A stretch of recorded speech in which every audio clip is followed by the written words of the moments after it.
శుక్లాంబరధరం విష్ణుం శశివర్ణం చతుర్భుజం ప్రసన్నవదనం ధ్యాయేత్ సర్వవిఘ్నోపశాంతయే. అగజానన పద్మార్కం గజాననమహర్నిశం అనేకదంతం భక్తానాం ఏకదంతముపాస్మహే. ఓం ప్రణో దేవీ సరస్వతీ వాజేభిర్వాజినీవతి ధీనామవిత్రియవతు. న గాయత్ర్యాః పరం మంత్రా నమాతుః పరదేవత న హరే పరతస్త్రాతా నానృతాః తాత్పకం పరం. ఉగ్రం వీరం మహావిష్ణుం జ్వలంతం సర్వతోముఖం నృసింహం భీషణం భద్రం మృత్యోర్మృత్యుర్నమామ్యహం. గురుబ్రహ్మా గురుర్విష్ణుః గురుదేవో మహేశ్వరః గురు సాక్షాత్ పరం బ్రహ్మ తస్మై శ్రీ గురవే నమః. వ్యాసాయ విష్ణురూపాయ వ్యాసరూపాయ విష్ణవే నమో వై బ్రహ్మనిధయే వాసిష్ఠాయ నమో నమః. ఆపదామపహర్తారం దాతారం సర్వసంపదాం లోకాభిరామం శ్రీరామం భూయో భూయో నమామ్యహం. హరి ఓం. మాతృభ్యో నమః. పరమేశ్వర స్వరూపమైన సభకు నమస్కారం. నిగమకల్పతరోర్గళితం ఫలం సుఖముఖద్రవాదమృతద్రవసంయుతం పిబత భాగవతం రసమాలయం ముహురహో రసికా భువి భావుకాః. పరమ పవిత్రమైన శ్రీమద్భాగవత కథామృతములో భాగంగా మన తెలుగు టీవీ ప్రేక్షకులకు, వన్ టీవీ ప్రేక్షకులకు 85వ భాగానికి స్వాగతం. నిన్నటి రోజున పరీక్షిన్ మహారాజుతో సుఖమహర్షి చెప్తున్నాడు, నాయన, దేవదానవుల మధ్య యుద్ధము జరిగితే ఆ యుద్ధములో పరాజితులైనటువంటి దేవతలను విశ్వరూపుడు అనేటువంటి బ్రాహ్మణుడు తన యొక్క దివ్యమైనటువంటి నారాయణ మంత్ర ప్రభావితము చేత వారిని ఉత్తేజితము చేసి రాక్షసులపైన తిరిగి యుద్ధానికి పోయేటట్లుగా పురిగొల్పి రాక్షసులపైన విజయాన్ని సాధించి పెట్టాడయ్యా. అంత గొప్పవాడు విశ్వరూపుడు, అంత గొప్పది నారాయణ కవచం. అందుకే ఎవరైనా సరే ఈ నారాయణ కవచాన్ని భగవంతుడైనటువంటి శ్రీమన్నారాయణుని యొక్క దివ్యమైనటువంటి ఆ యొక్క స్వరూపాన్ని మనసులో సంస్మరించిన ఆయన యొక్క దివ్యమైనటువంటి అవతారాలన్నింటినీ కూడా ఎవరైతే చిత్తములో స్మరణ చేస్తారో వారికి అనేకమైనటువంటి మంగళప్రదములైనటువంటి జయాలు సిద్ధిస్తాయి అని చెప్పేసి శుకుడు పరీక్షితుతో చెప్పాడు. అంతేకాదు, ఆ భగవంతుని యొక్క ఒక్కొక్క అవతారము ఒక్కొక్క రీతిగా నన్ను కాపాడుగాక అని చెప్పేసి భగవంతుని స్మరణ చేయాలి.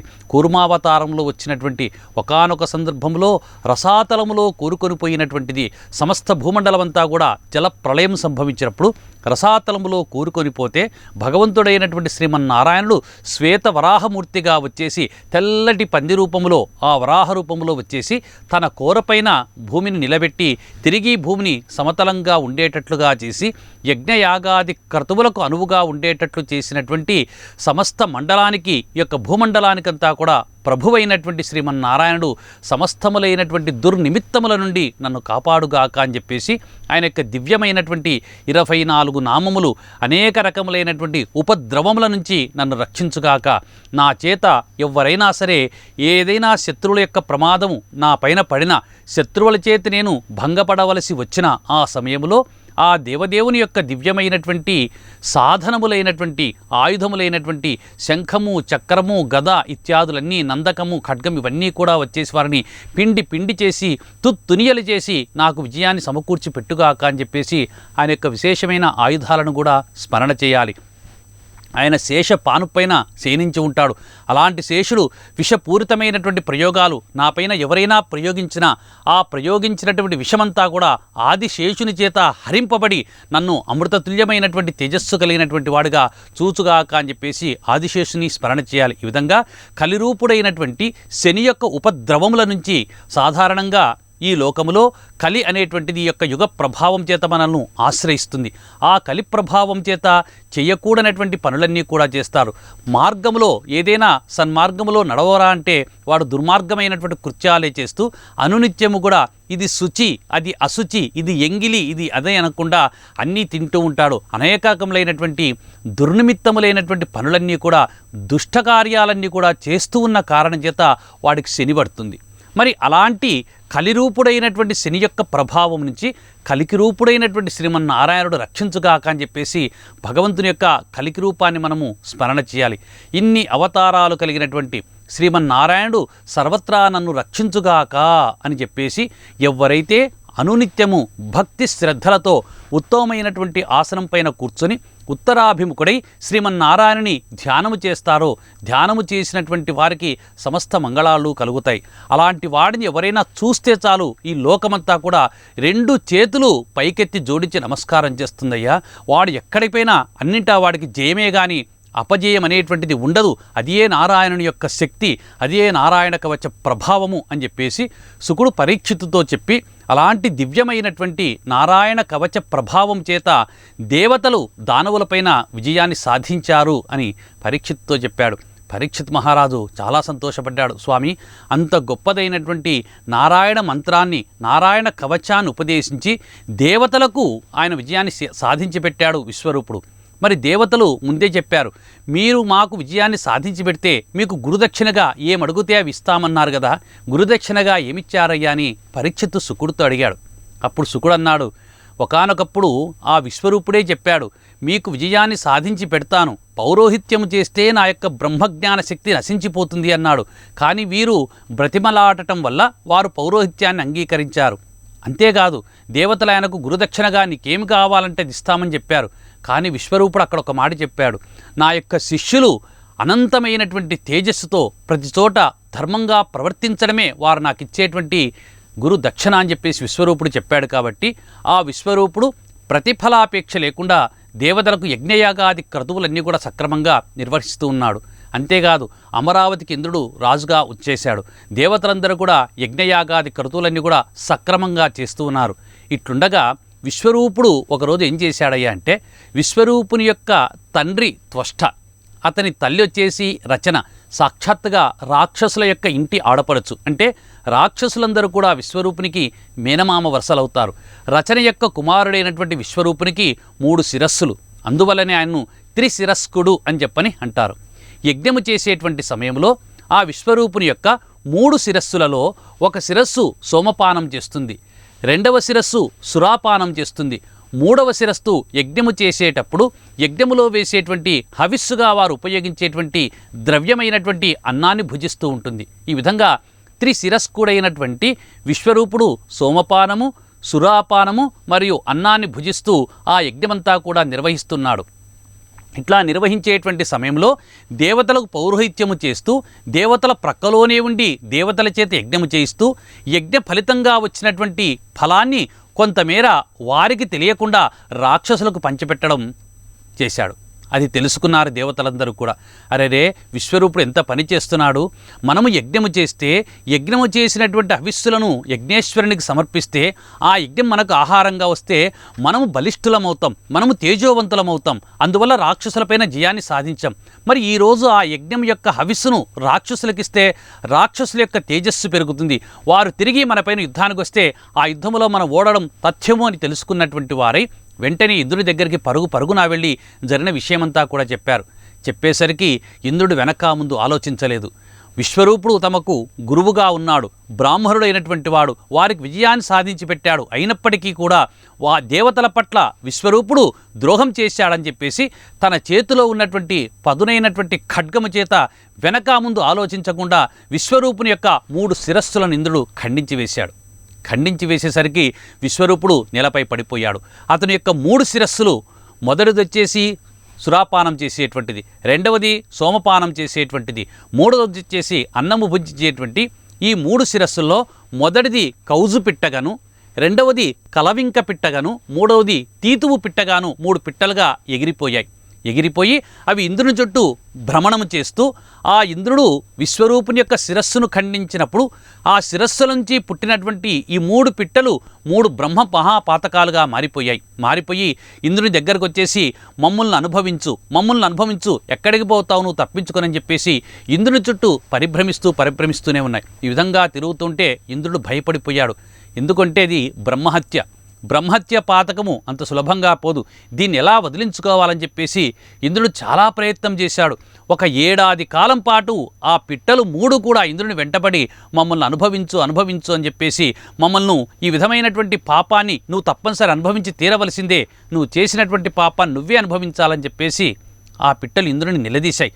అప్పుడు ఇంద్రుడు చేయనది లేక 3 దేవతలను వేడుకున్నాడు. ఎవరిని వేడుకున్నా ఎవరూ ఆయన్ను రక్షించలేదు. అప్పుడు స్త్రీ రూపములో ఉన్నటువంటి భూదేవి, జలము, వృక్షములు మరియు స్త్రీలు వీరందరూ 4 మాత్రమే ఆయన యొక్క ఈ బ్రహ్మహత్యా పాతకాన్ని గ్రహించడానికి తీసుకోవడానికి సిద్ధమై ముందుకు వచ్చి అప్పుడు ఇంద్రునితో అన్నారంట, అయ్యా నిన్ను బ్రహ్మహత్యా పాతకం నుంచి విముక్తిని చేస్తాం, అయితే మాకేం ఫలితము అని అడిగారు. అప్పుడు ఇంద్రుడు చెప్పాడు, మీరు నా యొక్క బ్రహ్మహత్యా పాతకాన్ని తీసేసుకుంటే మీరు ఏమి కోరితే అది మీకు నేను ఇచ్చేస్తాను, వరాలన్నీ ప్రసాదిస్తానని చెప్పేసి ఇంద్రుడు ఆ 4కి చెప్పేసరికి అప్పుడు ఆ బ్రహ్మహత్యా పాతకాన్ని గ్రహించిన కారణం చేత భూమి అంతా కూడా ప్రతి చోట సారవంతంగా ఉన్నటువంటి భూమి అక్కడక్కడ ఈ బ్రహ్మహత్యా పాతకాన్ని తీసుకోవడం వల్ల అక్కడక్కడ కొద్దిగా చౌడు నేలలుగా ఉప్పురియడం అనేటువంటిదిగా భూమి కొంత మారిపోయింది. తర్వాత రెండవది వచ్చేసి నదీ జలాలు.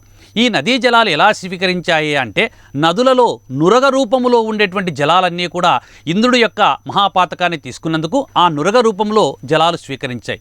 మరి మూడవది వచ్చేసి వృక్షములు తమ యొక్క చెట్ల నుంచి బెరడుల నుంచి రాలేటువంటి జిగట రూపంలో బ్రహ్మహత్యా పాతకాన్ని తీసుకున్నాయి. అదేవిధంగా 4వది అయినటువంటి శ్రీజాతి అంతా కూడా నెలసరి వచ్చేటువంటి రజో వికార రూపంలో ఇంద్రుని యొక్క బ్రహ్మహత్యా పాతకాన్ని తీసుకోవడం అనేటువంటిది జరిగింది. ఈ విధంగా 4 ఇంద్రుడి యొక్క బ్రహ్మహత్యా పాతకాన్ని సమానంగా పంచుకున్నారు. ఇప్పుడు బ్రహ్మహత్య నుంచి విముక్తుడయ్యాడు ఇంద్రుడు. విముక్తుడైన తర్వాత అప్పుడు ఒక్కొక్కరికి ఒక్కొక్క వరం ప్రసాదించాడు. భూదేవికి ఏమని వరం ప్రసాదించాడంటే భూమిని త్రొవ్వినప్పుడు అక్కడక్కడ భూమి అంతా కూడా గుంటలుగా మారిపోతుంది, గోయిలుగా మారిపోతుంది. అయితే ఆ గోయిని వేరొక మట్టితో కప్పితే తప్ప అది పూడిపోదు. అయితే ఆ గొయ్యి తనంతట తానుగా కొంతకాలానికి పూడిపోయేటువంటి అనుగ్రహాన్ని భూమికి ప్రసాదించాడు ఇంద్రుడు. రెండవదైనటువంటి నదీ జలములలో నురగ ఉన్నప్పుడు అది ఇంద్రుని యొక్క పాపాన్ని గ్రహించినటువంటి కారణం చేత ఆ నురగ ఉన్నటువంటి నీళ్ళన్నీ కూడా పాపభూయిష్టమైనటువంటి జలము కాబట్టి సర్వ జలములన్నీ కూడా అందులో కలిస్తే వెంటనే అవి నదులన్నీ కూడా ప్రక్షాళనం అయ్యేటట్లుగా నదులకు ఇంద్రుడు వరమిచ్చాడు. మూడవదైనటువంటి వృక్షములు.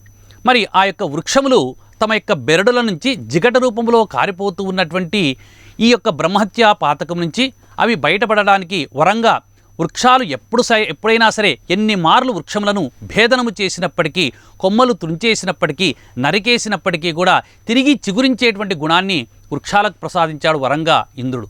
మరి నాలుగోదైనటువంటి స్త్రీలకు రజో వికార గుణంలో నెలసరి వచ్చేటువంటి ఈ యొక్క పాపాన్ని వాళ్ళు గ్రహించిన కారణం చేత స్త్రీలకు పురుషుల కంటే ఎక్కువగా కామవికారం ఉండేటట్లుగా ఇంద్రుడు అనుగ్రహించాడు. ఈ విధంగా బ్రహ్మహత్యా పాతకం నుంచి బయటపడినటువంటి ఇంద్రుడు ఆ బ్రహ్మహత్యా పాతకాన్ని గ్రహించినటువంటి నలుగురికి సమానంగా ఆ యొక్క వరాలన్నింటినీ కూడా ప్రసాదించాడని చెప్పి శుకుడు పరీక్షణ్ మహారాజుతో చెప్పాడు.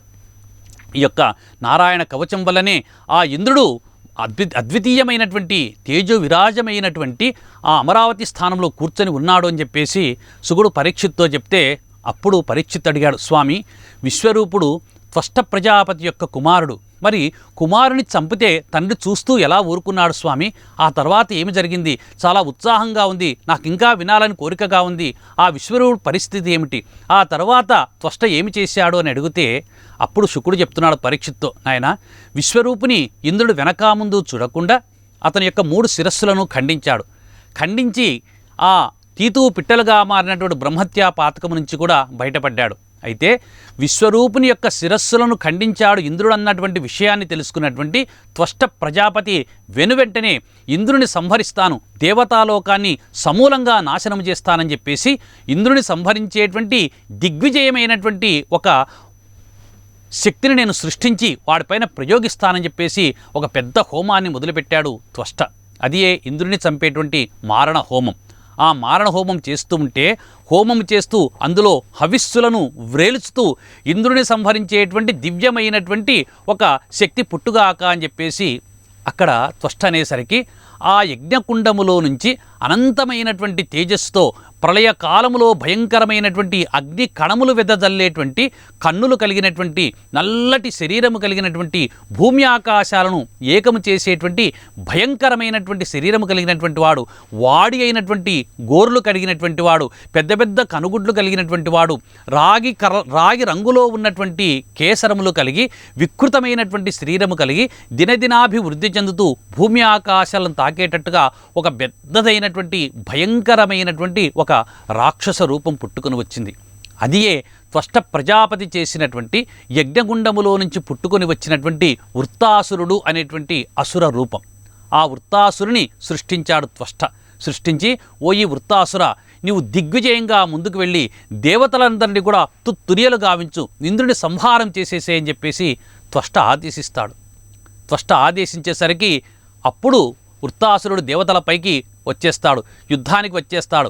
యుద్ధానికి వస్తూ ఉంటే మార్గమధ్యంలో అతడి యొక్క చూపులకు భయపడి దిగ్దిగంతాలు అంటే యొక్క 7-14 భువనాలు మోస్తూ ఉన్నటువంటి 8 గజములు ఏనుగులు భయపడి ఇలా వణుకుతూ ఉంటే ఆ గజముల యొక్క తొండముల క్రింది భాగములో ఉన్నటువంటి దంతములను పురిదిప్పి వాటిని చింతాక్రాంతమయ్యేటట్టుగా దుఃఖపూరితమయ్యేటట్టుగా చేసేశాడు. ఒక్కొక్క మారు నాలుకను బయటికి చాచి నక్షత్రాలను గ్రహాల నాలుకతో నాకి కిందికి తొక్కిపాడేసి మరలా వదిలిపెట్టేటువంటి వాడు. ఆకాశాన్ని అమాంతం ఒక్కసారి కబళించి ఉమ్మిచ్చేసేటువంటి వాడు. అంత భయంకరమైనటువంటి వికృతమైనటువంటి కార్యాలు చేస్తున్నటువంటి వృత్తాసురుని పైకి దేవతలందరూ కూడా గుంపులుగా యుద్ధానికి బయలుదేరారు. ఎంతమంది వచ్చినా అందరినీ ఒక చేత అవలీలగా పిండి చేసి కాలు కిందేసి తొక్కిపాడేస్తున్నాడు వృత్తాసురుడు. అంతేకాదు, దేవతల చేతుల్లో ఉన్నటువంటి భయంకరమైనటువంటి ఆయుధాలన్నింటినీ కూడా ఒక్కసారిగా అతనిపైన ప్రయోగిస్తే వాటన్నింటినీ చేత్తో పట్టుకొని నోట్లో పెట్టుకొని పరపరా కొరికేసి మింగేస్తున్నాడు. ఈ విధంగా చేస్తున్నటువంటి వృత్తాసురుని యొక్క ధాటికి తట్టుకోలేక ఇంద్రాదులందరూ కూడా పరిగెత్తుకుంటూ బ్రహ్మదేవుని వేడుకున్నారు. స్వామి, ఎవరో వీడు భయంకరమైనటువంటి రాక్షసుడు.